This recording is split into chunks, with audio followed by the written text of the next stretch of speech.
یا ویلتا لیتنی لم اتخذ فلانا خلیلا،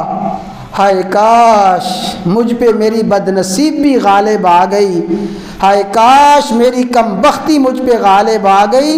لم اتخذ فلانا خلیلا، کاش میں فلاں آدمی کو دوست نہ بناتا، فلاں آدمی کے ساتھ میں محبت نہ رکھتا، فلاں کے ساتھ میرا یارانہ نہ ہوتا۔ یعنی حسرت کا ایک منظر یہ ہوگا اور حسرت کا ایک شعبہ یہ ہوگا کہ انسان دنیا کے دوستوں کی دوستی پہ، یاروں کی یاری پہ پچھتائے گا، افسوس کرے گا کہ میں نے فلاں کو کیوں یار بنایا، فلاں کو دوست کیوں بنایا۔ گویا دنیا کے بہت سے گہرے دوست آخرت کے بدترین دشمن ہوں گے، دنیا کے بے شمار گہرے پکے یار آخرت کے انتہائی بدترین دشمن ہوں گے۔ تو انسان حسرت سے کہے گا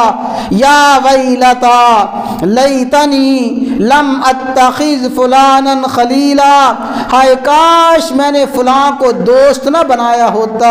میرا وقت اس کے ساتھ نہ گزرا ہوتا، میری راتیں اس کے ساتھ نہ گزری ہوتی، میرے دن اس کے ساتھ نہ گزرے ہوتے، میری مجلسیں اس کے ساتھ نہ گزری ہوتی، میری نشست اور برخاست اس کے ساتھ نہ ہوتی، میرے کاروباری معاملات اور میری گپ شپ اس کے ساتھ نہ ہوتی۔ یا ویلتا لیتنی لم اتخذ فلانا خلیلا، کاش میں فلاں کو دوست نہ بناتا۔